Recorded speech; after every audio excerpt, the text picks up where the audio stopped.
अस्सलाम वालेकुम। उम्मीद है आप खैरियत से होंगे। आज एक्सरसाइज 4.3 लेक्चर 1 हमारे पास है। क्वेश्चन नंबर 1 है, find the inverse of the following matrices by row operation. तो सबसे पहले हमें इस मैट्रिक्स का इन्वर्स फाइंड करना है, और हम इन्वर्स लास्ट एक्सरसाइज में भी करके आए हैं, लेकिन उसमें हमने एडजॉइंट की मदद से हमने किया था और एडजॉइंट को कोफैक्टर की मदद से फाइंड किया था। लेकिन इसमें हमने रो ऑपरेशन की मदद से इन्वर्स फाइंड करना है। तो सबसे पहले हम देखेंगे कि रो ऑपरेशन क्या होता है और उसके बाद फिर इसका इन्वर्स फाइंड करेंगे। जी, आपकी बुक में ये हेडिंग दी हुई है, elementary row operation on a matrices. Elementary row operation पहले हम देखेंगे, उसके बाद फिर हमें पता लगेगा कि रो ऑपरेशन क्या होता है। तो एलिमेंट्री रो ऑपरेशन क्या होता है कि इंटरचेंजिंग टू इक्वेशन, हम दो इक्वेशंस को इंटरचेंज कर सकते हैं। अगर हमारे पास दो इक्वेशंस हैं तो हम उनको इंटरचेंज कर सकते हैं, मतलब बदल सकते हैं, उनकी जगह बदल सकते हैं। ये हमने पढ़ा हुआ है। दूसरी बात हमने पढ़ी हुई है, multiply an equation by a non zero number. हम किसी भी इक्वेशन को जी, हम किसी भी इक्वेशन को नॉन ज़ीरो नंबर से मल्टीप्लाई कर सकते हैं। और तीसरी चीज़ हमने पढ़ी हुई है, adding a multiple of one equation to another equation. तो हम मल्टीपल ऑफ वन इक्वेशन को दूसरी इक्वेशन में ऐड कर सकते हैं या सब्ट्रैक्ट कर सकते हैं। तो किस तरह से, ये देखें, अगर आपके पास ये दो इक्वेशंस हैं, इक्वेशन नंबर 1, इक्वेशन नंबर 2, तो हम इन दोनों को इंटरचेंज कर सकते हैं, जगह बदल सकते हैं। तो पहला हमारा कवर हो जाएगा कि इंटरचेंजिंग टू इक्वेशंस। तो हमने क्या कर दिया, हमने इन दोनों की जगह बदल दी, तो हमने इंटरचेंज कर दिया। ये देखिए, तो हमारा पहला हम ये कर सकते हैं मैथमेटिक्स में, एलिमेंट्री रो ऑपरेशन हमें ये कहता है। फिर देखें, हमारे पास यहाँ कितने वाई हैं, एक वाई है। यहाँ हमारे पास कितने वाई हैं, दो वाई हैं। तो हम इस इक्वेशन को किस से मल्टीप्लाई करेंगे, दो से मल्टीप्लाई कर सकते हैं, ये हमने पढ़ा हुआ है। तो हम किसी भी नॉन जीरो नंबर से मल्टीप्लाई कर सकते हैं। तो इक्वेशन 1 को मैं किस से मल्टीप्लाई करूँगा, मैं 2 से मल्टीप्लाई करूँगा। जब मैं 2 से मल्टीप्लाई करूँगा तो ये हमारे पास क्या आ जाएगा, यहाँ 2y हो जाएगा और ये भी 2y हो जाएगा। अब देखें, दूसरी इक्वेशन, दूसरी हमारे पास हेडिंग भी हमें समझ आ गई कि हम एक तो इंटरचेंज कर सकते हैं, फिर हम मल्टीप्लाई कर सकते हैं किसी भी नॉन जीरो नंबर के साथ। अब हम इन दोनों इक्वेशनों को ऐड कर देंगे। जब ऐड करेंगे तो y कैंसिल हो जाएगा और y कैंसिल होने की वजह से x की वैल्यू आ जाएगी। तो हम adding the multiple of one equation to another, तो हम ऐड भी कर सकते हैं। और मैंने आपको फर्स्ट लेक्चर में क्या समझाया था कि जो मैट्रिसेस होती हैं, मैट्रिसेस बनने के दो वजह हैं। एक, टैबुलर इन्फॉर्मेशन को रिप्रेजेंट करना, और दूसरा, सेट ऑफ लीनियर इक्वेशंस को हमारे पास सॉल्व करने के लिए मैट्रिसेस डेवलप होती हैं। तो वहाँ पे हमारे पास मुश्किल हो जाता है, इसलिए हम यहाँ पे बहुत आसानी से लीनियर इक्वेशंस को सॉल्व कर लेते हैं। तो इसलिए हमारे पास अगर ये ऑपरेशंस एलिमेंट्री इक्वेशंस के ऊपर अप्लाई होती हैं, यानी कि लीनियर ऑपरेशंस के ऊपर, लीनियर इक्वेशंस के ऊपर अप्लाई हो जाते हैं, तो इसी तरह रो के ऊपर भी ये ऑपरेशन अप्लाई होते हैं। सेम, इंटरचेंजिंग टू इक्वेशन नहीं होनी चाहिए, क्या होना चाहिए, रो हो जाएगी। Multiple of an row by a non zero number, हम मल्टीप्लाई कर सकते हैं किसी भी रो को। और तीसरी चीज़ क्या हो जाएगी, adding the multiple of one equation to another. तो इसलिए हमारे पास क्या हो जाएगा, adding the multiple of one row to another.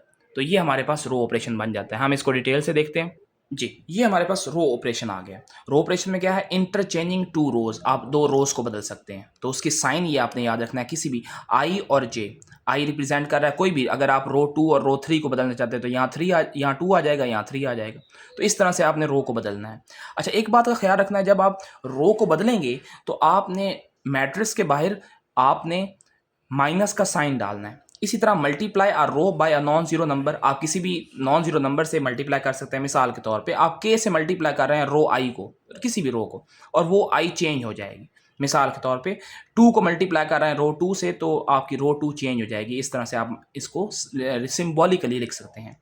इसी तरह adding a multiple of one row to another, आप किसी भी रो में दूसरी रो के मल्टीपल को ऐड भी कर सकते हैं और सब्ट्रैक्ट भी कर सकते हैं। मिसाल के तौर पे अगर आपने आई में के मल्टीपल ऑफ जे आपने ऐड करना है, तो आप क्या करेंगे, आई को क्या करेंगे, आप चेंज कर देंगे।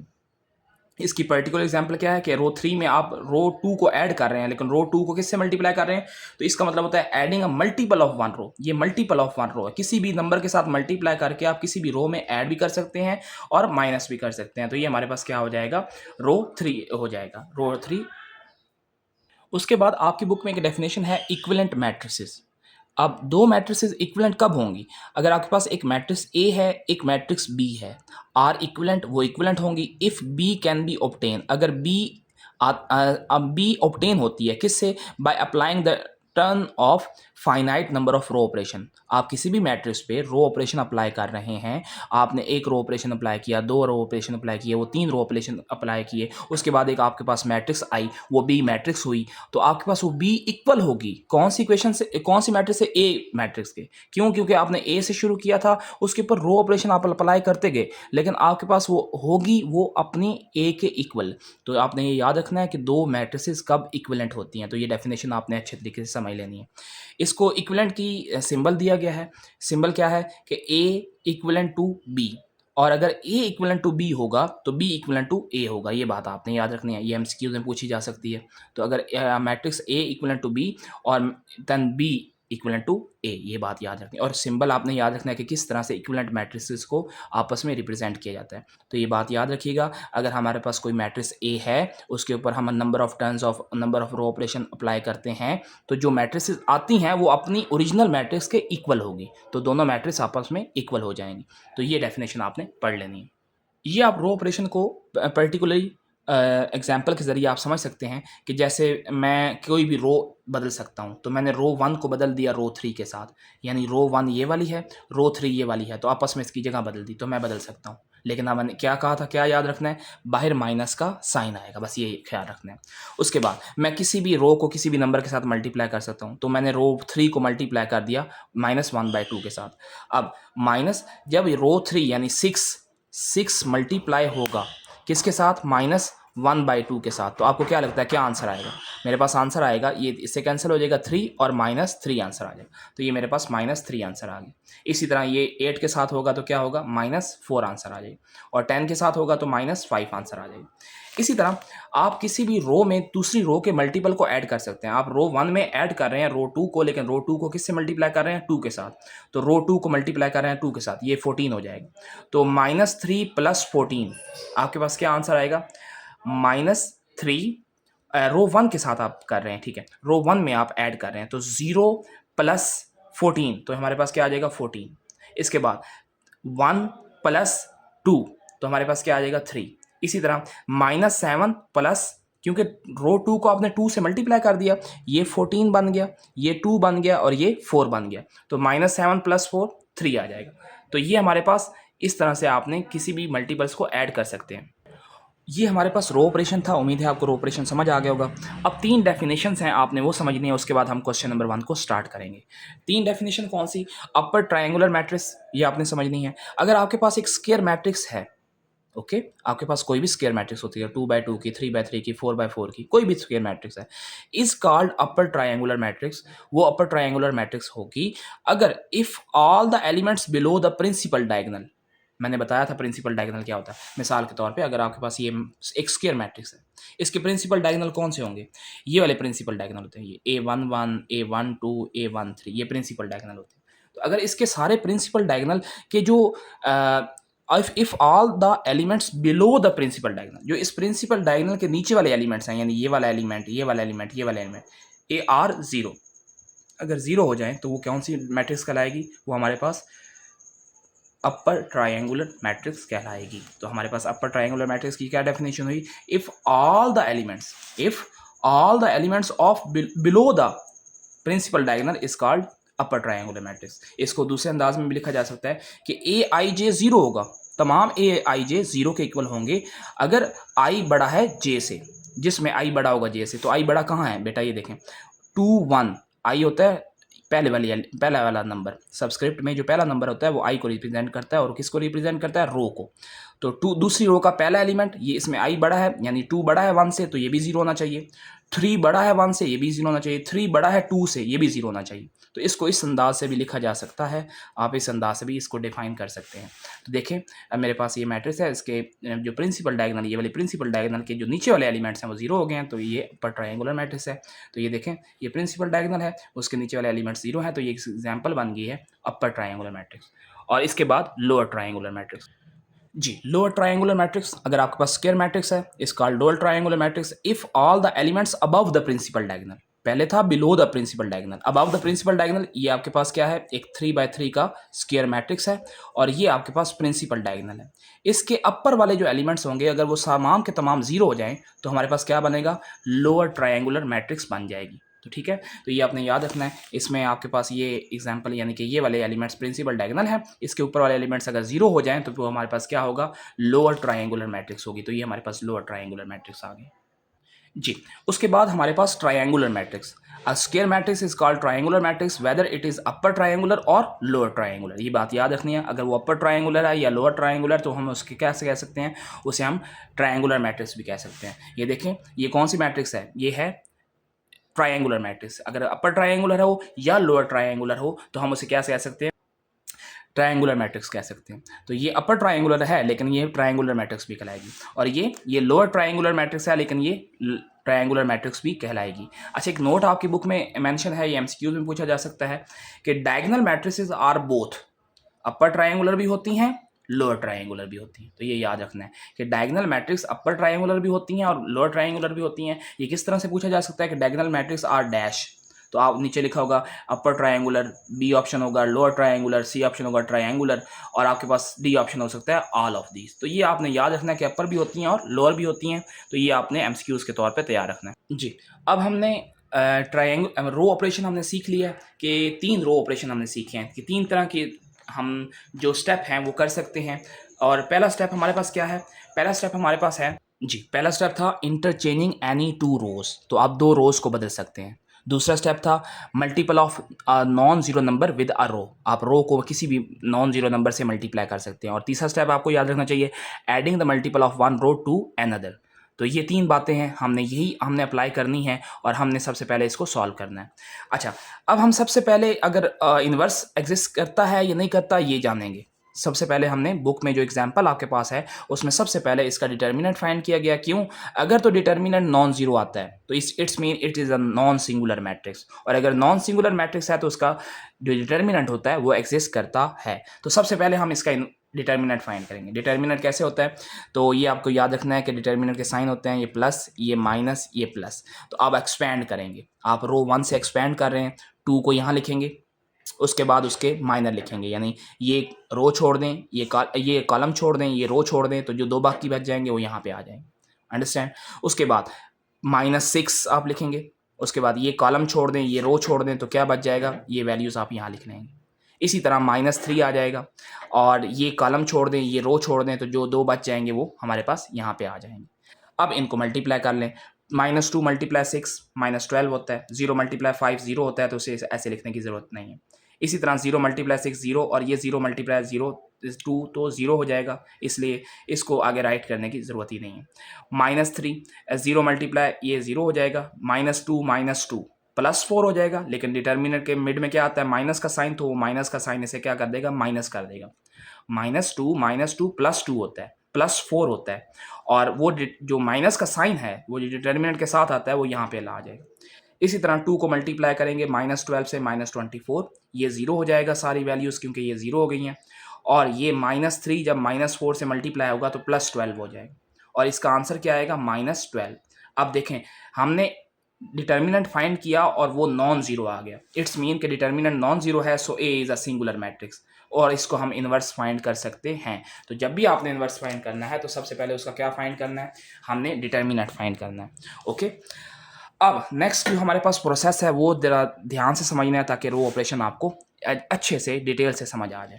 आपने अपनी गिवन मैट्रिक्स में ये बात याद रखनी है, आपने अपनी गिवन मैट्रिक्स में आपने ये लिखना है appending I3 on the right of the matrix A. अपनी गिवन मैट्रिक्स में आपने राइट हैंड साइड पे आइडेंटिटी पुट कर देनी है, I3 यानी कि 1 0 0 0 1 0 0 0 1। तो I3 आपने ये ऐसे डॉट लगा के आपने अपनी गिवन मैट्रिक्स में राइट हैंड साइड पे आइडेंटिटी को फिट कर देना है।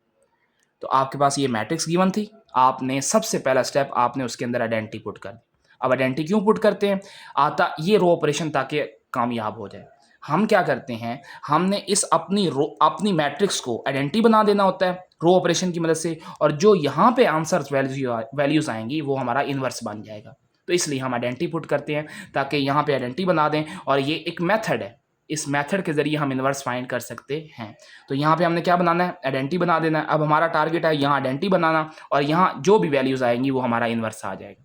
तो हमारा सबसे पहला टारगेट है यहाँ ये सारी मैट्रिक्स जो गिवन है इसकी जगह पे क्या बनाना, यहाँ पे आइडेंटिटी बना देना।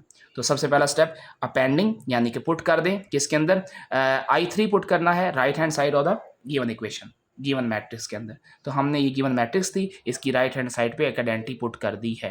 नेक्स्ट हम प्रोसेस देखते हैं जी। तो हमारे पास यहाँ आइडेंटिटी पुट कर दी है। अब हमारा टारगेट है कि इस मैट्रिक्स को आइडेंटिटी बनाना। तो सबसे पहले इस 2 को हमने 1 बनाना है, क्योंकि यहाँ पे 1 है तो इसलिए इस 2 को 1 बनाना है। किसी भी तरीके से इस 2 को 1 बनाना है।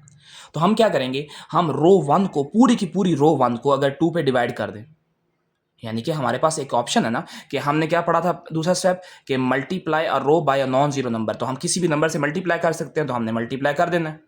तो हमने, हमारे पास ऑप्शन है, तो हमने इस पूरी रो को 2 से डिवाइड कर देना है, तो हमारी रो 1 चेंज हो जाएगी। तो रो 1 चेंज होने जा रही है। तो हमने जब इसको 2 पे डिवाइड करना है तो क्या आ जाएगा, 1।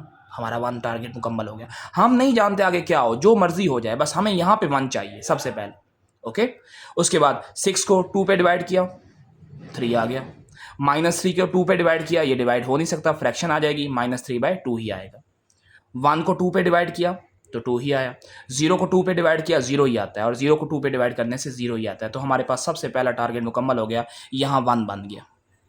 ये पहला टारगेट है हमारा, अंडरस्टैंड। उसके बाद इस 1 की मदद से इन दोनों को 0 करना।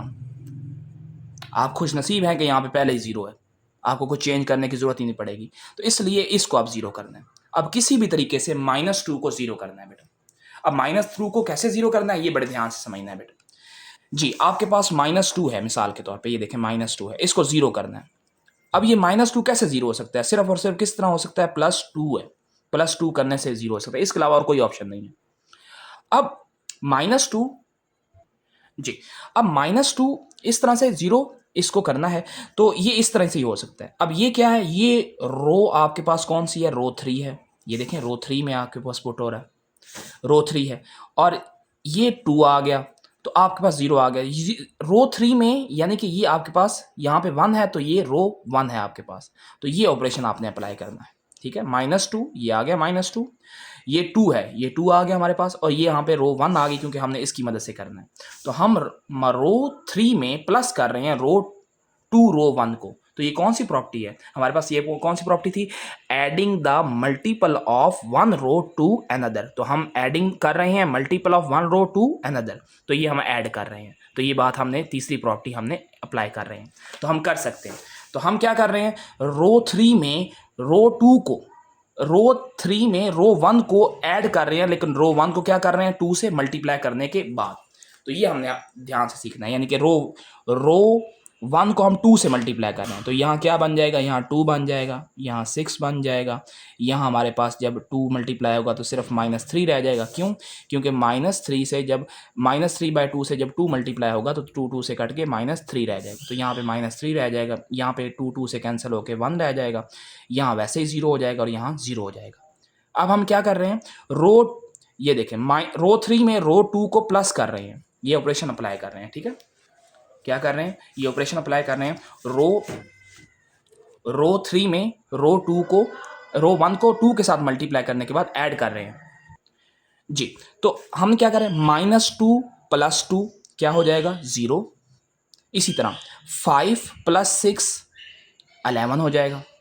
इसी तरह 6 - 3 + 3 हो जाएगा।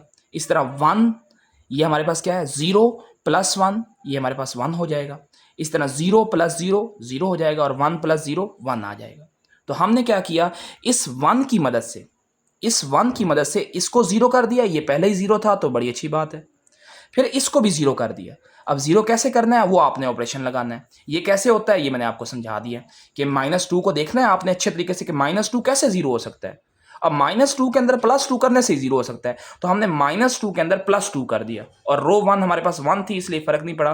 2 को 1 से मल्टीप्लाई किया तो ये हमारे पास आ गया -2 + 2, और ये 1, तो इसलिए हमारे पास ये क्या बन गया, 0। तो ये आपने याद रखना, ओके। तो दूसरा पॉइंट आपको समझ आ गया कि अगर हमने आफ्टर इसको 1 बनाने के बाद इन दोनों को 0 कर देना है इसी की मदद से। ओके, ये रफ अमल है आपका, इसको लिखने की ऊपर ज़रूरत नहीं है जी, आप इसको रफ पे लिख सकते हैं। उसके बाद जब ये दोनों ज़ीरो बन जाएंगे, नेक्स्ट टारगेट है इसको 1 बनाना। बात समझ रहे हैं? इसको 1 बनाना, ये आइडेंटिटी मैट्रिक्स आपने बनानी है। ये देखें, आपने आइडेंटिटी मैट्रिक्स बनानी है, ठीक है? ये आपने ये माइंड में ये तरतीब याद रखनी है। 0 1, यहाँ पे 0 आएगा, यहाँ पे 1 आएगा, 1 0 0 1। तो ये आइडेंटिटी मैट्रिक्स। सबसे पहले आपने ये 1 बनाया, ओके। उसके नीचे दोनों 0 कर दिए, ओके, दूसरा स्टेप। उसके बाद यहाँ पे 1 बनाना है, तीसरा स्टेप। यहाँ पे 1 बनाना है। तो आपने यहाँ पे आपने दोनों 0 बना लिए, तो आपने इस -2 को 1 करना है। अब देखें, -2 1 कैसे हो सकता है? -2 1 कैसे हो सकता है? अब -2 1 कैसे हो सकता है? -2 को अगर हम मल्टीप्लाई करें -1/2 से, किससे? -1/2 से, तो 1 आ जाएगा, क्योंकि 2 2 से कैंसिल हो जाएगा और माइनस माइनस प्लस हो जाएगा। तो हमने क्या करना है, हमने इसे अगर -2 को 1 बनाना है, तो R2 को किससे मल्टीप्लाई करेंगे? -1/2 से। तो ये क्या बन जाएगा? R2 क्या बन जाएगा? R2 चेंज होने जा रहा है। ये कौन सी प्रॉपर्टी है? ये रो ऑपरेशन में आपने ये साइन बार डालना है बेटा, ये याद रखना है। आपने रो ऑपरेशन में ये साइन बार डालना है, ये रो ऑपरेशन का साइन है बेटा। तो आपने रो 2 को किससे मल्टीप्लाई करना है? -1/2 से। रो 2 चेंज होने जा रही है, यानी कि आप किसी भी रो को किसी भी नॉन जीरो नंबर के साथ मल्टीप्लाई कर सकते हैं। ये रो ऑपरेशन की दूसरी प्रॉपर्टी है जी। उसके बाद हमने जब इसको चले -2 से डिवाइड कर दिया, तो -2 से डिवाइड होगा 1 आ जाएगा। 0 के नीचे 2 से डिवाइड करें, जिससे मर्जी करें, 0 ही आता है। इसको वैसे 0 ही आएगा, ये भी 0 ही आएगा, लेकिन ये 1 को जब डिवाइड करेंगे -2 से, तो क्या आएगा? -1/2। तो यहां पे थोड़ी सी चेंजिंग आई। अब यहां पे आपने 1 बना लिया। इसके बाद जो आपने स्टेप करना है वो ये है कि इस 1 की मदद से, इस 1 की मदद से जो आपने 1 बनाया है, इसको भी 0 करना है, इसको भी 0 करना है। बात समझ रहे हैं? ताकि आइडेंटिटी के आप और करीब पहुंच जाए। आप आइडेंटिटी को करीब अप्रोच कर रहे हैं, तो आइडेंटिटी के और करीब पहुंचने के लिए ये देखें, आपने क्या किया, सबसे पहले इसे 1 बनाया, दोनों 0 बना दिए, फिर इसको 1 बनाया। अब इस 1 की मदद से ऊपर भी 0 बनाना है और नीचे भी 0 बनाना है। तो आपने किसी भी तरीके ऊपर भी 0 बनाना है और नीचे भी 0 बनाना है जी बेटा। अब हमने क्या करना है, इसको 0 बनाना है, इसको 3 को। अब 3 0 कैसे बन सकता है? अब 3 0 कैसे बन सकता है? 3 में अगर हम माइनस कर दें 3, तो ये 0 बन जाएगा। अब 3 क्या है आपके पास? आप जानते हैं रो 1 है, तो हम क्या लिखेंगे? रो 1 में से माइनस कर दें अगर 3, और यहाँ पे क्या लिखेंगे? जिसकी मदद से कर रहे हैं, रो 2 की मदद से कर रहे हैं ना, तो 0। तो इसका मतलब ये हुआ, रो 1 में अगर हम माइनस कर दें 3 रो 2, रो 1 में 3 रो 2 अगर माइनस कर दें, तो हमारे पास क्या बन जाएगा? हमारे पास 0 बन जाएगा यहाँ पे। तो हम वही ऑपरेशन अप्लाई करेंगे कि रो 1 में हम -3 रो 2 करेंगे, तो हमारे पास यहाँ क्या बन जाएगा? यहाँ 0 बन जाएगा। और 11 0 कैसे बन सकता है? 11 0 कैसे बन सकता है? 11 में अगर -11 करें तभी 0 बनेगा। तो 11 हमारे पास क्या है? रो 3 है। रो 3 में ये क्या होगा? 11, और साथ में हम क्या लिखेंगे? जिसकी मदद से हम कर रहे हैं, तो हमारे पास क्या आ जाएगा? 11 रो 3 -11 रो 2, तो हमारे पास ये ऑपरेशन बन जाएगा। तो इसकी मदद से ये हमारे पास 0 बन जाएगा। अब देखते हैं बड़े डिटेल के साथ कि किस तरह से 0 बनता है। देखें, रो 1 में हम माइनस कर रहे हैं 3 रो 2, रो 1 इसके साथ 0 मल्टीप्लाई होगा तो फर्क नहीं पड़ेगा। 3 जब इससे मल्टीप्लाई होगा तो फर्क नहीं पड़ेगा। आप 3 से बेशक मल्टीप्लाई करके देख लें, उसके बाद आप ऐड करते जाएं, माइनस करते जाएं, तो ये 0 ही रहेगा। ये 3 बन जाएगा, 3 - 3 0। अब आपके पास -3/2, ये 3 से मल्टीप्लाई करने के बाद फिर भी हमारे पास 0 ही रहेगा, तो इसलिए हमारे पास -3/2 ही आएगा। देख रहे हैं ना? क्या मैं ये क्या कहने की कोशिश कर रहा हूँ? मैं ये कह रहा हूँ, क्या देखें, ये आपके पास -3/2 है, आप माइनस कर रहे हैं, अब फिर 0 लिखें, और फिर आप 3 लिखें, और फिर आप रो 1 रो 2 आपके पास 0 है, तो ये -3/2, और ये आपके पास -3, ये 0 है, तो इसके लिए हमारे पास क्या रह जाएगा? -3/2 ही रह जाएगा। ठीक है, तो ये 0 हो जाएगा, तो इसलिए हमारे पास -3/2 ही आएगा, तो यहाँ पे हमारे पास -3/2 ही आएगा। नेक्स्ट देखें, 1/2 और 0, क्योंकि 0 मल्टीप्लाई होगा, 3 मल्टीप्लाई होगा 0 के साथ, तो 0 ही हो जाएगा, तो इसलिए सिर्फ और सिर्फ यही आएगी वैल्यू, तो 1/2 ही वैल्यू आएगी। उसके बाद 0 आ गया, 0 में आप माइनस कर रहे हैं, -3 से मल्टीप्लाई करने के बाद रो 2 को देखें, आपके पास क्या है? ये आपके पास 0 है, ये आपके पास 0 है, तो 0 लिखें, क्योंकि R1 लिख रहे हैं, माइनस आपके पास ये क्या चीज़ है? आपके पास 3 और फिर मल्टीप्लाई -1/2। अब ये 0 है, माइनस माइनस क्या हो जाएगा? प्लस, तो +3/2 हो जाएगा। तो हमने यहाँ पे क्या लिखा है? +3/2। हम ये ऑपरेशन अप्लाई कर रहे हैं, ठीक है। उसके बाद यहाँ 0 है तो 0 माइनस 0 ये 0 ही होगा, इसलिए यहाँ पे फ़र्क नहीं पड़ेगा। तो इस तरह से हमने पहली रो को इधर यहाँ पे 0 लाने के लिए ये सारा प्रोसेस किया है। अब इसी 1 की मदद से हमने क्या करना है, इसको 0 करना है। तो इसी तरह हम क्या करेंगे, 0 0 से प्रोसेस होकर 0 ही आएगा। 11 जो है -11 से मल्टीप्लाई माइनस होके क्या हो जाएगा, 0 हो जाएगा।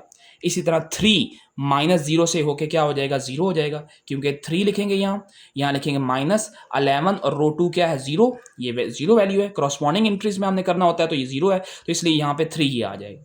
अब 1 -0 तो 1 ही आ जाएगा। अब यहाँ पे 0 है, क्या लिखेंगे, रो 3 की क्या वैल्यू है, 0, ये 0 लिख दिया। फिर माइनस लिखना है, माइनस लिख दिया। फिर लिखना है 11 लिख दिया। फिर लिखना है रो 2। अब यहाँ पे हमारे पास क्या है, ये 0 वैल्यू है और रो 2 की वैल्यू क्या है, -1/2, तो -1/2 लिख लिया। तो इसका आंसर क्या आएगा, इसका आंसर आएगा माइनस माइनस प्लस, ऊपर आ जाएगा 11, नीचे आएगा 2, तो ये 11/2 हो जाएगा। तो हमने यही ऑपरेशन अप्लाई कर दी। इसी तरह हमारे पास यहाँ पे हमारे पास 1 है और ये 0, तो इसलिए हमारे पास यहाँ 1 का 1 ही आएगा। तो हमने क्या किया, हमने इस 1 की मदद से ऊपर ये वाली वैल्यू भी 0 कर दी और ये वाली वैल्यू भी 0 कर दी। दोनों वैल्यूज को इस 1 की मदद से हमने 0 कर दिए। तो ये हमारे पास यहाँ भी 0 आ गया, यहाँ भी 0 आ गया।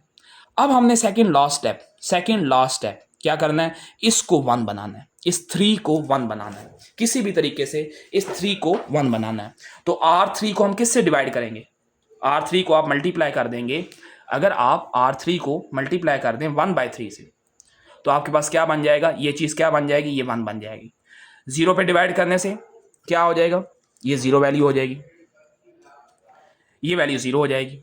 इसी तरह आपके पास इस 0 को डिवाइड करने से 3 पे 0 आ जाएगा, यहाँ पे 3 से डिवाइड करने से क्या आ जाएगा, 1 आ जाएगा। ये आपने थोड़ा सा ध्यान रखना है। उसके बाद 1 को 3 पे डिवाइड करने से 1/3 आ जाएगा। उसके बाद 11/2 को 3 पे डिवाइड करने से क्या होगा, 11/6। देखें ये आपके पास क्या है, ये है आपके पास 11/2। आप इसको किस पे डिवाइड कर रहे हैं, मल्टीप्लाई कर रहे हैं 1/3 से, तो 11 क्या हो जाएगा, 11/6 हो जाएगा। ठीक है, तो ये वैल्यू हमारे पास यहाँ पे आ जाएगी।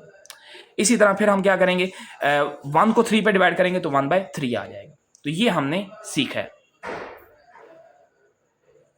अब यहाँ पे हमारे पास 1 बन गया। अब लास्ट स्टेप, इस 1 की मदद से आप इसको भी 0 कर दें, इसको भी 0 कर दें।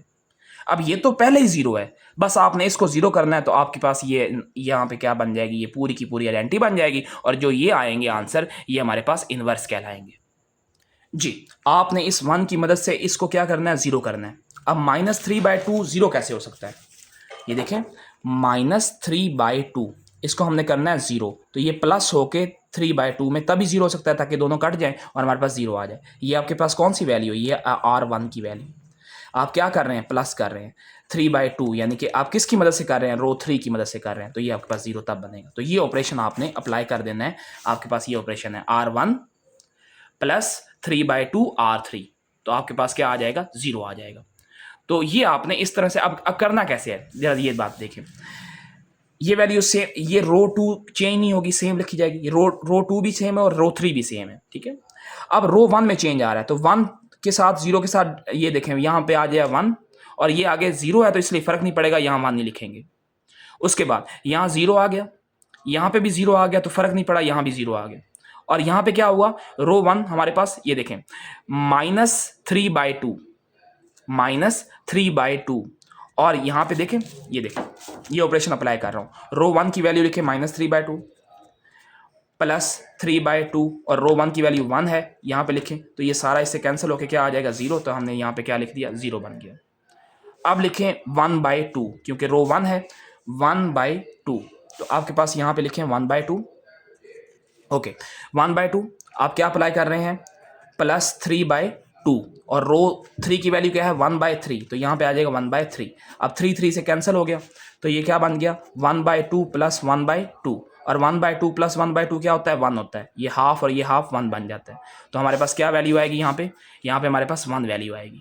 यानी कि इसमें इसको 3/2 से मल्टीप्लाई करने के बाद, ये देखें, मैंने 3/2 से मल्टीप्लाई करने के बाद क्या वैल्यू आएगी हमारे पास, यहाँ 1 आ जाएगी। अब हमने ये सॉल्व करना है, इसको सॉल्व कर लें। क्या लिखेंगे, 3/2, आप क्या ऐड कर रहे हैं, 3/2, 2 और किससे मल्टीप्लाई करने के बाद 11/6 से, क्योंकि हमारे पास R3 क्या है 11/6। जी क्या वैल्यू आएगी, ये 3/2 ही होगा।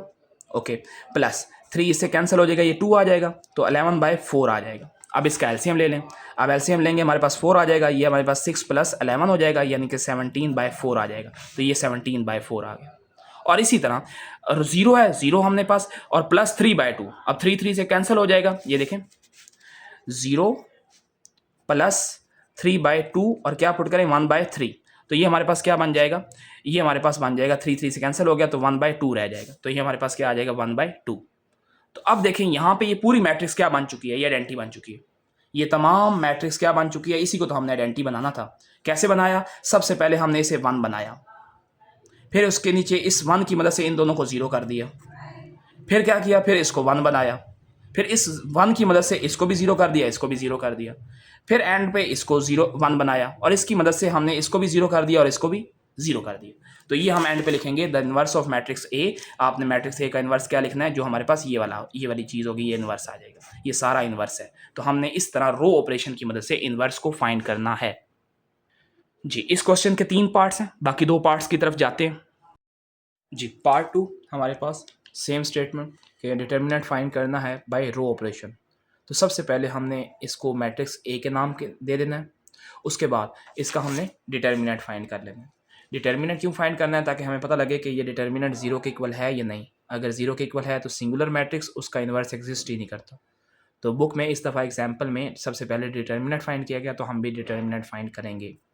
डिटर्मिनेंट कैसे फाइंड करते हैं, ये हमारे पास प्लस की वैल्यू होती है, ये माइनस की वैल्यू, ये प्लस की वैल्यू। एक्सपेंड करेंगे रो 1 से, यहाँ 1 है तो 1 आ जाएगा। अब ये कॉलम छोड़ दें, ये रो छोड़ दें, तो ये 2 वैल्यूज़, जो 4 वैल्यूज़ हैं वो हमारे पास यहाँ वैल्यू पुट हो जाएगी। इसी तरह फिर -2 आ जाएगा। अब ये कॉलम छोड़ दें, ये रो छोड़ दें, तो हमारे पास क्या बच जाएगा, जो 4 वैल्यूज़ बच जाएंगी वो यहाँ पे आ जाएंगी, राइट कर लेंगे। फिर -1, ये कॉलम छोड़ दें, ये पहली रो छोड़ दें, जो 4 वैल्यूज़ बच जाएंगी वो हमारे पास यहाँ पे आ जाएंगी। अब हम क्या करेंगे, इन दोनों को मल्टीप्लाई करेंगे, -2 + 2 -4, 8 × 0 0। इसी तरह -2 आ जाएगा, 0 × 2 0, 8 × 1 -8। हालांकि प्लस होना चाहिए था, माइनस कहाँ से आया, माइनस फार्मूले का होता है, फार्मूले में दरम्यान में माइनस आता है तो इसलिए माइनस आया। इस तरह -1 और 0 × 0 और 2 × 1 -2 होता है, -2 × 1 -2 होता है, लेकिन फार्मूले में माइनस है तो इसलिए माइनस माइनस प्लस हो जाएगा। 1 को 4 से मल्टीप्लाई करेंगे -4, और इस तरह 0 को -8 से मल्टीप्लाई, -2 को -8 से मल्टीप्लाई करेंगे +16, -1 को 2 से मल्टीप्लाई करेंगे -2 से, हमारे पास आंसर क्या आ जाएगा, 10 आ जाएगा। 10 एक नॉन जीरो नंबर है तो ए डिटर्मिनेंट 0 के इक्वल नहीं आया, इसलिए ए सिंगुलर मैट्रिक्स है। इसका मतलब ये हुआ कि हमारे पास इसका इन्वर्स एग्जिस्ट करता है।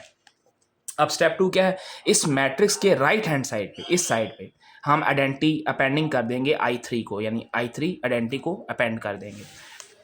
तो हमने अपेंडिंग कर देना I3 को on the right hand side of the given matrix. हमारे पास ये मैट्रिक्स थी, उसकी राइट हैंड साइड पे हमने क्या कर दिया, हमने आइडेंटिटी को इंसर्ट कर दिया।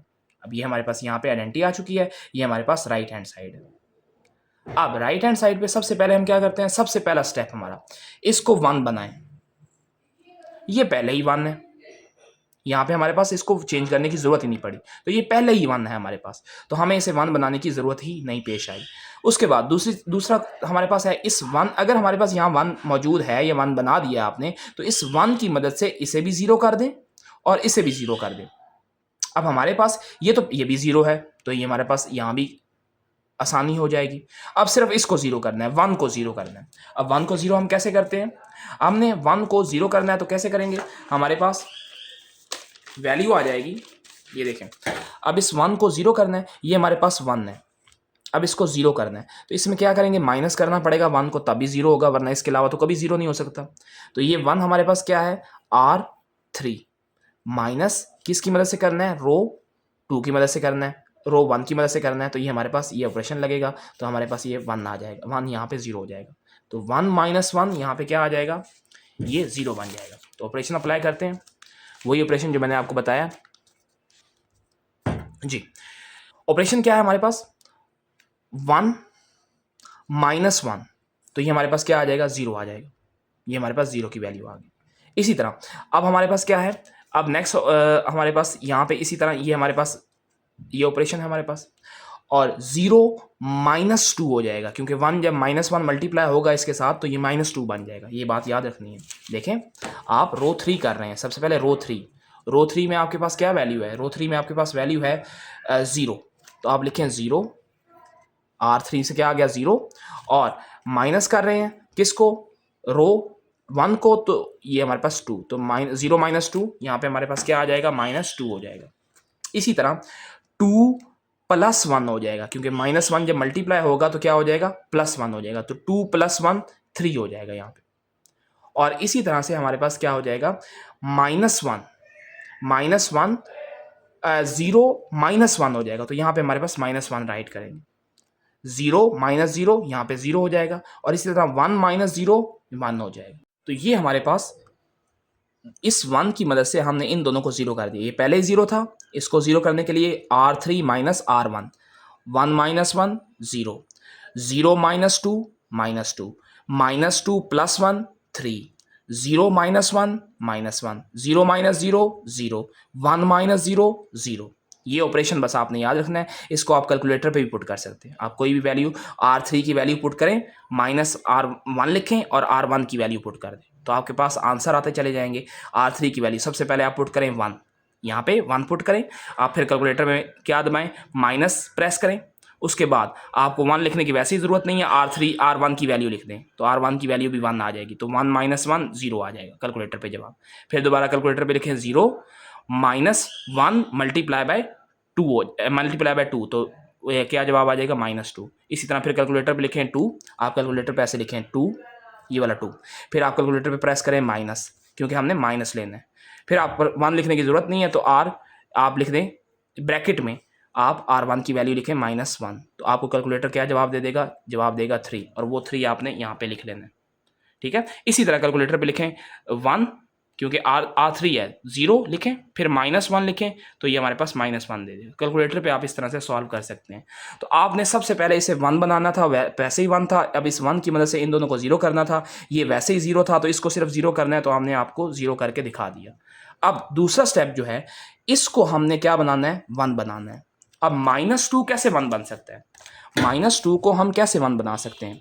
जी, -2 है आपके पास, इसको 1 बनाना है, तो आप इसको किस से मल्टीप्लाई करें कि आपके पास +1 बन जाएगा? तो -1/2 से मल्टीप्लाई करने के बाद, यानी 2 से कैंसिल, माइनस माइनस, तो ये रो 2 को, इट्स मीन दैट रो 2 को हमें मल्टीप्लाई करना पड़ेगा -1/2 से, ताकि वो इससे मल्टीप्लाई हो, तो क्या बन जाए? 1 बन जाए।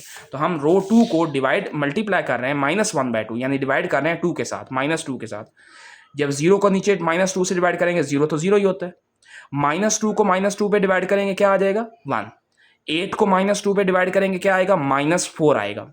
8 को -2 पे डिवाइड करेंगे तो क्या आएगा? -4 आ जाएगा। ठीक है, तो इस तरह से याद रखना। यहाँ -4 आ जाएगा, यहाँ 0 आ जाएगा, यहाँ -1/2 आ जाएगा, और यहाँ 0 आ जाएगा। तो नेक्स्ट स्टेप में हम ये ऑपरेशन परफॉर्म करेंगे।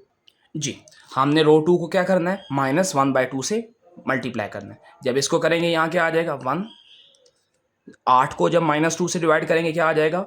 4, -4, 0 आ जाएगा। 1 को करेंगे तो -1/2 आ जाएगा, और ये 0 बन जाएगा। अब हमने यहाँ पे 1 बना लिया है। नेक्स्ट स्टेप हमारा जो है, इस 1 की मदद से हमने इसे 0 बनाना है, और इस 1 की मदद से हमने इसे भी 0 बनाना है। अब सवाल यह है कि 2 कैसे 0 होता? तो 2 हमने क्या करना है? 2 को 0 बनाना है। देखिए, अगर हमने 2 को 0 बनाना है, तो हम क्या करेंगे? 2 में -2 करना पड़ेगा। इसका मतलब ये हुआ कि R1 जो 2 है, R1 में है, R1 में हमें माइनस करना पड़ेगा -2, और 2 को किससे मल्टीप्लाई करना पड़ेगा? R2 के साथ। तो यानी कि ये हमारे पास R1 की वैल्यू क्या है? 2। आप कैलकुलेटर पे लिखेंगे, आपके पास यहाँ पे क्या बन जाएगा? 0 बन जाएगा। तो हम ये ऑपरेशन परफॉर्म करने जा रहे हैं, और आपने इसको भी 2 बनाना है, आपने इसको भी 0 बनाना है, सॉरी, -2 को 0 बनाना है। तो -2 को कैसे 0 करेंगे? +2 करने से, यानी कि R3 में आप प्लस करेंगे 2R2। यहाँ आप माइनस करेंगे, इस तब 0 बनेगा, और यहाँ आप प्लस करेंगे तब 0 बनेगा ये। ठीक है, तो ये 2 ऑपरेशन हम परफॉर्म करने जा रहे हैं। ये 2 जो मैंने आपके पास राइट कर दिए हैं, ये मैंने साइड पे लिख दूंगा। नेक्स्ट स्टेप में हम क्या करने जा रहे हैं? ये देखिए, 2 ऑपरेशन परफॉर्म करने जा रहे हैं, एक ये ऑपरेशन और एक ये ऑपरेशन। इसमें माइनस करने जा रहे हैं, इसमें प्लस। जी, अब कैसे करना है ये ज़रा ध्यान समझ लीजिए। 2 लिखें, 2, उसके बाद कैलकुलेटर में लिखें, ये देखें रो 1 आपके पास 2 है, 2 माइनस 2 और ये रो 1 का 1 लिखें तो आपके पास 0 बन जाएगा, ये 0 हो गया। इसी तरह लिखें R1 की वैल्यू क्या है बेटा आपके पास R1 की वैल्यू क्या है, R1 की वैल्यू आपके पास -1 है। तो इसी तरह आपके पास ये -1 आ गया, आप इस -1 को लिखें, ये देखें -1 R1 की वैल्यू लिख ली। उसके बाद -2, अब फिर कैलकुलेटर पे क्या लिखें, R2 की वैल्यू क्या है -4। आप ये कैलकुलेटर पे लिखेंगे डायरेक्ट, आपके पास कैलकुलेटर क्या जवाब देगा, ये बन जाएगा +8 -1 +8, तो आपके पास आंसर आ जाएगा 7। तो जो आपके पास ये आंसर आएगा आपने वहाँ पे राइट कर लेना, अंडरस्टैंड। इसी तरह आपने फिर क्या करना है, 1 -0 1 ही आएगा। इसी तरह 0, अब देखिए कैलकुलेटर पे आप क्या लिखेंगे, R1 की वैल्यू क्या है 0, तो आप 0 लिखेंगे। फिर आपके लिखेंगे -2 लिखेंगे और फिर R2 की वैल्यू लिखेंगे ब्रैकेट डाल के -1/2, आप ये लिखेंगे तो आपके पास क्या बन जाएगा, 2 से कैंसिल, माइनस माइनस प्लस 1 बन जाएगा, तो ये हमारे पास 1 +1 बन जाएगा। तो इस तरह से आपने, और ये हमारे पास 0 और 0 को ऑपरेट करके हमारे पास 0 ही आएगा। तो ये हमने R1 को यहाँ पे हमने क्या कर दिया 0। अब हमने इस 1 की मदद से इसको भी 0 करना है, तो अब हमारे पास ऑपरेशन क्या है, R3 + 2R2 जी, -2, ये हमारे पास -2 है। इसमें हम क्या क्या करने जा रहे हैं, -2 + 2, तो हमारे पास क्या हो जाएगा 0, क्योंकि हमारे पास R3 की वैल्यू क्या है, R3 की वैल्यू है -2 और +2R1 यानी कि +2, तो 0 हो जाएगा। इसी तरह आपके पास ये वैल्यू लिखें, R3 की वैल्यू क्या है बेटा, आपके पास R3 की वैल्यू क्या है बेटा, ये थोड़ा सा ध्यान से रख लें, इसको आपको समझ आने में आसानी हो जाएगी। जी बेटा, R3 की वैल्यू क्या है, आपके पास है R3 की वैल्यू 3, तो आपने लिख लिया 3, ओके। फिर आप क्या करने जा रहे हैं, +2, R2 की वैल्यू क्या है, R2 की वैल्यू -4 है, तो ये क्या बन जाएगा, 3 प्लस नहीं, प्लस माइनस माइनस -8, तो -5 बन जाएगा। तो आपके पास यहाँ क्या आ जाएगा, -5। तो इस तरह से आप कैलकुलेटर पे इसको लिख के आप इसको सॉल्व कर सकते हैं। ओके, फिर दोबारा -1 + 0 -1 0 -2 हो जाएगा, माइनस जब ये 2 इससे मल्टीप्लाई होगा तो -1 आ जाएगा। किस तरह से, ये देखें आपके पास आपके पास R3 की वैल्यू क्या है, -1, तो आपने क्या लिखा है यहाँ पे, R3 की वैल्यू 0 है आपके पास, ये 0 लिख दिया आपने यहाँ पे। फिर आपके पास 0 आ गया, फिर आपके पास ऑपरेशन क्या है, +2, तो आपने लिख दिया +2, और फिर आपके पास R2 की वैल्यू -1/2, तो ये 2 से कैंसिल हो गया, -1 आ गया। तो ये आपके पास इस तरह से आपने यहाँ पे -1 राइट कर दिया, और इसी तरह हमारे पास यहाँ पे 1 आ गया। अब हमने इस 1 की मदद से इसको भी 0 कर दिया और इसको भी 0 कर दिया, तो हमारे पास दोनों जगह 0 आ गया। फिर हम क्या करेंगे, फिर हम यहाँ पे 1 बनाएंगे, क्योंकि हमारे पास लास्ट टारगेट हमारे पास यहाँ पे 1 बनाना है, तो हम यहाँ पे 1 बनाएंगे। पहले हमने यहाँ पे 1 बनाया, इस 1 की मदद से इसको भी 0 किया, इसको भी 0 किया। फिर हमने दोबारा इसको 1 बनाया, इसको भी 0 किया, इसको भी 0 किया। फिर हम यहाँ पे 1 बनाएंगे और फिर इस 1 की मदद से इसको भी 0 करेंगे और इसको भी 0 करेंगे। ये हमारा रो ऑपरेशन है जी हाँ। इसका मतलब यहाँ आइडेंटिटी बन जाएगी और यहाँ पे हमारे पास वैल्यू आ जाएगी जी। अब हमने क्या करना है, अब हमने -5 को 1 बनाना है। अब -5 1 कैसे बनेगा, अब -5 को -5 पे डिवाइड करेंगे, यानी कि रो 3 को डिवाइड करेंगे -5 से, तो आपके पास रो 3 चेंज होने जा रही है, तो आपके पास क्या बन जाएगा, 1 बन जाएगा। तो इसको -5 पे डिवाइड करें 0 ही आएगा, इसको -5 पे डिवाइड करें 0 आएगा, इसको -5 पे डिवाइड करें 1 आ जाएगा, इसको -5 पे माइनस माइनस कैंसल हो जाएगा, तो क्या आ जाएगा, +1/5। इसको -5 पे करेंगे तो +1/5, इसको -5 पे करेंगे तो -1/5, क्योंकि इसके साथ माइनस नहीं है। तो ये हमने यहाँ पे 1 बना लिया। अब इस 1 की मदद से हम इसको भी 0 कर देंगे और इसको भी 0 कर देंगे, ठीक है। अब हम नेक्स्ट ऑपरेशन देखते हैं जी। अब इस 1 की मदद से आपने इसको भी 0 करना है और इसको भी 0 करना है। अब -4 कैसे 0 हो सकता है, जब +4 होगा। तो R2 में आप प्लस कर रहे हैं 4R3, R2 में, यानी कि -4 आपको बनाने के लिए, -4 को 0 बनाने के लिए R2 है, R2 में +4R2, यानी कि -4 + 4 क्या बन जाएगा, 0। अंडरस्टैंड। तो ये ऑपरेशन आप कर रहे हैं, ये ऑपरेशन आपने अच्छे तरीके से परफॉर्म करना है जी। आपके पास 0 0 कोई फर्क नहीं पड़ेगा, 1 और 0 कोई फर्क नहीं पड़ेगा, 1 ही आएगा। -4 + 4, क्योंकि आप रो 3 को 4 से मल्टीप्लाई कर रहे हैं, तो -4 + 4 0 हो जाएगा। इसी तरह 0, अब इस रो को क्या मल्टीप्लाई करना है 4 से, तो 4 ऊपर मल्टीप्लाई हो जाएगा तो क्या बन जाएगा 4/5, तो ये हो जाएगा 4/5। ये क्या हो जाएगा, ये हमारे पास देखें, ये ऑपरेशन बड़े ध्यान से समझना है आपने ताकि आपको चीज़ें समझ आए जी। आपके पास क्या है -1/2 है, तो आपने लिखा -1/2, ये आपने लिख लिया। अब आपने क्या लिखना है, अब आपने लिखना है +4, ये आपने +4 भी लिख लिया। आपके पास R3 की वैल्यू क्या आ गई, आपके पास आ गई 1/5, ये आपके पास वैल्यूज़ आ गई। ये आपने परफॉर्म करना है, तो आपके पास क्या बन जाएगा, आपके पास वैल्यू बन जाएगी -1/2 प्लस 4/5, तो ये वैल्यू आपके पास बन जाएगी। अब जब आप ये करेंगे तो अब आपके पास क्या बनेगा जी बेटा, जी एलसीएम ले लेंगे इस तरह -2 और +5 का, तो 5 उधर चला जाएगा, 5 आ जाएगा -5 और +8 हो जाएगा, तो ये वैल्यू 8/10 हो जाएगी। तो 8 -8/10 का -8 -5 +8 तो क्या बन जाएगा 3 + 3/10 आ जाएगा, तो ये वैल्यू +3/10 हम यहाँ पे राइट कर देंगे। तो इस तरह से ये परफॉर्म हुआ है। इसी तरह से 0, यहाँ पे 0 आ जाएगा, प्लस इसको 4 से मल्टीप्लाई करें तो -4/5, तो -4/5 की वैल्यू आ जाएगी। तो हमने यहाँ पे इस पूरी रो को ये ऑपरेशन परफॉर्म करके यहाँ पे 0 बना लिया। अब हमें यहाँ पे 0 बनाना था 7 के साथ, तो 7 में 7 7 R3, ये देखें -7, क्योंकि 7 - 7 क्या हो जाएगा 0, तभी बनेगा। तो ये वैल्यू सेम आती हैं बेटा, आप परफॉर्म कर भी लें फिर भी सेम आती हैं। 1 - 0 1 ही आएगा, 0 - 0 0 ही आएगा। 7 - 7, क्योंकि आप R3 को 7 से मल्टीप्लाई कर रहे हैं, फिर R1 में से माइनस कर रहे हैं, तो 7 - 7 0 1, बेटा यहाँ पे हमारे पास क्या है, ये 1 है हमारा, तो ये 1 माइनस कहाँ पे आ जाएगा -7/5। तो आपको इसको परफॉर्म करना है कैलकुलेटर पे। आप कैलकुलेटर पे क्या लिखेंगे, आप लिखेंगे 1, ये वाला 1 आ जाएगा। आप क्या करेंगे -4 और R3 की वैल्यू 1/5, तो ये हमारे पास इसको परफॉर्म करेंगे तो आपके पास आंसर आ जाएगा। ये क्या बनेगा 1 - 4/5, तो एलसीएम ले लेंगे 5 - 4/5, तो ये हमारे पास 1/5 आ जाएगा। तो ये वैल्यू 1/5 हमारे पास यहाँ पे यहाँ पे हमारे पास 7 के साथ ऑपरेट करेंगे। यहाँ पे हमारे पास 7 था, तो हमने क्या लिखना है 1 - 7 1/5, तो अब इसकी वैल्यू क्या आ जाएगी, वैल्यू आएगी, हम इसका हमारे पास 1 - 7/5 हो जाएगा। इसका एलसीएम लेंगे 5 - 7/5, तो ये हमारे पास आ जाएगा -2/5, तो -2/5 को हम यहाँ पे राइट कर लेंगे। ठीक है, इस तरह से आपने 1 कैलकुलेटर में लिखना है 1, फिर उसके बाद आपने डालना है माइनस, और उसके बाद आपने डालना है 7, और ब्रैकेट में आपने डालना है 1/5, तो आपके पास आंसर आ जाएगा -2/5 आ जाएगा। आप एलसीएम लेना चाहते हैं तो एलसीएम भी ले सकते हैं। इसी तरह 0 -7 और -1/5, तो आपके पास क्या आ जाएगा +7/5। तो अब देखें ये सारी चीज़ क्या बन चुकी है, ये सारी चीज़ क्या बन चुकी है आइडेंटिटी, और ये हमारा क्या है, ये हमारा इन्वर्स है। तो आप इसको सेपरेटली लिख लें, this is the inverse of the matrix A.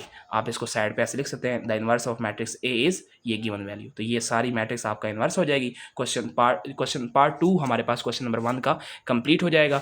तो हमने इस तरीके से रो ऑपरेशन की मदद से हमने इसको परफॉर्म करना है जी। अब हम पार्ट 3 करने लगे। पार्ट 3 में हमने क्या करना है, हमने इसको रो ऑपरेशन की मदद से परफॉर्म करना है। तो हमने इसे मैट्रिक्स ए का नाम दे देना है। उसके बाद फिर हमने क्या करना है, इसका डिटर्मिनेंट ले लेना है। डिटर्मिनेंट को मैंने आपको सिखा चुका अच्छी तरीके से, आपने इसको डिटर्मिनेंट ले लेना है। तो आपके पास ये -3 आ जाएगा। आप लिखेंगे A not equal to 0, determinant not equal to 0, तो so A is a non singular matrix. फिर आपने गिवन मैट्रिक्स के राइट हैंड साइड पे अपेंड कर देना I3 को। तो आपने राइट हैंड साइड पे I3 को अपेंड कर देना है। तो आपने राइट हैंड साइड पे क्या कर दिया, I3 को अपेंडिंग कर दिया, तो ये आपके पास ये मैट्रिक्स आ गई। ठीक है, तो ये मैट्रिक्स आ गई आपके पास राइट हैंड साइड पे I3 आ गई। अब इस I3 की मदद से इसको I3 बना देना है, यानी आइडेंटिटी मैट्रिक्स बना देना है, और इसको जो भी आएगा आंसर हमारे पास इन्वर्स कहलाएगा। सबसे पहले यहाँ पे 1 चाहिए, तो ये तो पहले ही 1 है, हमें यहाँ पे 1 चाहिए होता है, तो ये पहले ही 1 है। उसके बाद इस 1 की मदद से इन दोनों को 0 कर देना है। ये वैसे ही 0 है, बस इसको 0 करना है, तो हमारे पास सॉल्व हो जाएगा। तो हम ऑपरेशन परफॉर्म करेंगे, उसमें हमने यहाँ पे 0 बनाना है, तो 2 - 2 होना चाहिए, तो R2 - 2R2 2R1। तो ये देखें R2 - 2R1, तो 2 - 2 यहाँ पे क्या आ जाएगा 0। इसी तरह 13 - 12, तो क्या हो जाएगा 1। 0 माइनस 4 तो माइनस 4, 0 माइनस 2 तो माइनस 2, 0 माइनस 0 1 माइनस 0 1 हो जाएगा, 0 माइनस 0 0 हो जाएगा।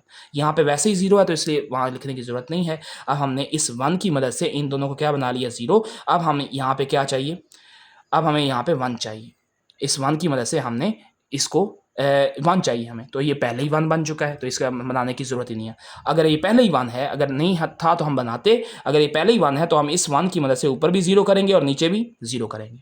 अब 6 कैसे 0 हो सकता है, इसकी मदद से हम क्या कर सकते हैं, R1 माइनस 6R1 6R2, तो हम क्या परफॉर्म करेंगे, R1 हम परफॉर्म करेंगे R1 माइनस 6R2, तो हमारे पास क्या बन जाएगा, ये हमारे पास 0 बन जाएगा। तो जी परफॉर्म करते हैं। सबसे पहले 1 कोई फर्क नहीं पड़ेगा, 1 माइनस 0 1 ही होगा, 0 माइनस यहाँ पे हमारे पास 6 माइनस 6 तो क्या हो जाएगा 0, क्योंकि R2 को हम 6 से मल्टीप्लाई कर रहे हैं। 2 ये 2 है और माइनस 6 जब मल्टीप्लाई होगा माइनस 4 से तो वो प्लस 24 बन जाएगा। क्या बन जाएगा, ये प्लस 24 बन जाएगा, प्लस 2 प्लस 24 क्या हो जाएगा, 26 हो जाएगा, 26 आएगा। इसी तरह 1 और यहाँ पे जब माइनस 6 मल्टीप्लाई होगा प्लस 12 हो जाएगा, तो ये क्या बन जाएगा, 13 आ जाएगा। जी हमारे पास यहाँ क्या बन जाएगा, 13 बन जाएगा। इसी तरह ये हमारे पास क्या है, 0 0 माइनस 6 हो जाएगा। इसी तरह 0 माइनस 0 0 हो जाएगा, क्योंकि हमने इस रो 2 को 6 से मल्टीप्लाई किया है, तो इसलिए हमारे पास इसको 6 से मल्टीप्लाई करने के बाद उसमें माइनस कर दें, माइनस 6 से मल्टीप्लाई करने से। उसके बाद यहाँ पे आपको 0 चाहिए तो आप सीधा सीधा रो 3 में रो 2 को प्लस कर दें, -1 + 1 0 हो जाएगा। तो रो 3 में आप रो 2 को प्लस कर दें। जी 0 + 0 0, -1 + 1 0, 1 -4 -3, 0 -2 -2, 0 + 1 + 1, 0 1 + 0 1 आ जाएगा। तो इस तरह से हमने क्या कर दिया, ये बना दिया। अब हमने इस 1 की मदद से इसे भी 0 बना दिया, इसे भी 0 बना दिया। अब हमने इसको -3 को 0 बनाना है, तो R3 को किस पे डिवाइड कर दूं, -3 पे, तो क्या बन जाएगा, 1 बन जाएगा। जी R3 को हमने -1/3 से मल्टीप्लाई करना है, तो क्या बन जाएगा, यहाँ पे 1 बन जाएगा। तो R3 को जब हमने 0 किया, 0 यहाँ पे 3 से डिवाइड किया तो क्या बन गया, 1 बन गया। यहाँ पे 3 से डिवाइड किया तो 2/3 हो गया, क्योंकि हमारे पास -2 था तो -3 +2 था तो -1/3 से मल्टीप्लाई होने के बाद +2/3 हो गया। यहाँ क्या बन जाएगा, 1/3 और यहाँ भी -1/3। अब इस 1 की मदद से इसे भी 0 करना है और इसे भी 0 करना है। अब -4 कैसे 0 बनेगा, -4 यानी कि R2 + 4R2 4R3 की मदद से कर रहे हैं तो R3 आएगा, तो इसलिए R2 + 4R3, तो यहाँ इसलिए 0 बनेगा। अब इस 1 की मदद से इसे भी 0 करना है और इसे भी 0 करना है, तो ये देखें 0 हो जाएगा, ये तो वैल्यू 0 हो जाएगी, ये -4 + 4 0 हो जाएगा। इसी तरह ये वैल्यूज आप कैलकुलेटर पे लिखेंगे, आपके पास आंसर आते चले जाएंगे, क्योंकि आप 4 के साथ परफॉर्म कर रहे हैं तो आप कैलकुलेटर पे लिखेंगे तो आपके पास आंसर इसके वैलिड आंसर आपके पास मिल जाएंगे। मैं परफॉर्म कर देता हूं 1-2 वैल्यूज, आप देखें क्या परफॉर्म करना है। R2, अब R2 की वैल्यू लिखें सबसे पहले। R2 यानी कि आपने R2 + 4R3 करना है, ये वैल्यू, ये ऑपरेशन परफॉर्म करना है। तो चलें करते हैं ऑपरेशन परफॉर्म। R2 की वैल्यू लिखें -2, यहाँ पे आप लिखें -2, ये -2 आ गया। उसके बाद फिर आप लिखें +4 और R3 की वैल्यू लिखें। R3 की वैल्यू क्या है, +3/2, ये वैल्यू आ गई। अब इसको परफॉर्म करें, आप इसका आंसर आएगा -2 + 8/3। एलसीएम ले लें, एलसीएम आ जाएगा 3, तो ये बन जाएगा -6 + 8, तो आपके पास आंसर आ जाएगा 2/3। अब ये जो आंसर आया 2/3 आप कहाँ लिखेंगे, आपने इन दोनों को सॉल्व किया है तो इन दोनों को सॉल्व करने के बाद यहाँ पे आंसर आ जाएगा 2/3। ओके, यहाँ पे इसी तरह फिर आप कैलकुलेटर पे लिखें, ये आपने ये फिर दोबारा यही परफॉर्म करना है, तो आप लिखें R2 की वैल्यू क्या है 1, तो आप कैलकुलेटर पे लिखें 1 + 4 डालें और R3 की वैल्यू 1/3। तो इस तरह से आप वैल्यू पुट करें तो आपके पास वैल्यू आ जाएगी -1/3 आ जाएगी। अंडरस्टैंड। इसी तरह आप ये लिखें 0 -4 और R3 की वैल्यू पुट करें तो आपके पास ये वैल्यू आ जाएगी। अंडरस्टैंड। इसी तरह फिर आपने इस 26 को 0 करना है, तो 26 को कैसे 0 करेंगे, R1 - 26R3, R1 - 26R3, तो आपके पास यहाँ पे क्या हो जाएगा 0। यहाँ पे कैलकुलेटर में वैल्यू पुट करेंगे, कौन सी वैल्यू आप लिखेंगे, क्या कर रहे हैं आप कर रहे हैं R1 माइनस 26 R3। हाँ जी, R1 की वैल्यू क्या है 13, आप यहाँ पे 13 पुट करें। फिर आप क्या पुट करेंगे -26 और R3 की वैल्यू क्या है 2/3 वैल्यू है। इसको आप सॉल्व कर लें, आपके पास 13 वैसे ही आ जाएगा, ये बन जाएगा 52/3। अब आपके पास क्या बन गया 13 को 39 माइनस 52/3, तो ये आपके पास वैल्यू आ जाएगी। आप इसको, आपके पास क्या आंसर आएगा, आपके पास आंसर आएगा जी, आंसर क्या आएगा -13/3। तो ये वैल्यू आपके पास यहाँ पे आ जाएगी -13/3। इसी तरह ये भी कैलकुलेटर पे लिखें 8/3, फिर लिखें आप माइनस, फिर लिखें 26 और R3 की वैल्यू पुट कर दें -1/, यहाँ पे ये वैल्यू ये लिखें, आप क्या लिखेंगे -6 लिखें, फिर लिखें माइनस, फिर आप वैल्यू लिखें -26 लिखें और R3 की वैल्यू -1/3 पुट कर दें, कैलकुलेटर आपको 8/3 आंसर दे देगा। इसी तरह 0 -26 और R3 की वैल्यू -1/3, तो आपके पास +26/3 वैल्यू आ जाएगी। तो ये सारी की सारी ये बन गई आइडेंटिटी, तो ये आपका इन्वर्स आ गया, ये सारा इन्वर्स है आपका। तो आप इसको साइड पे लिख लें, the inverse of A is, ये वैल्यू आ जाएगी। तो ये आपका क्वेश्चन नंबर 1 कंप्लीट हो जाएगा। ये आपका क्वेश्चन नंबर 1 है जिसमें आपने रो ऑपरेशन की मदद से आपने इन्वर्स को फाइंड किया है। तो इस तरह से बेटा आपको अच्छी तरीके से डिटेल से इसको समझना है और फिर आपको इसको सॉल्व करना है। आप इसकी प्रैक्टिस करें, आपको चीज़ें समझ आ जाएंगी इंशाल्लाह, उम्मीद है, और अच्छे तरीके से समझ आएंगी बेटा। और अपना ख्याल रखिएगा बहुत सारा। अल्लाह हाफिज़।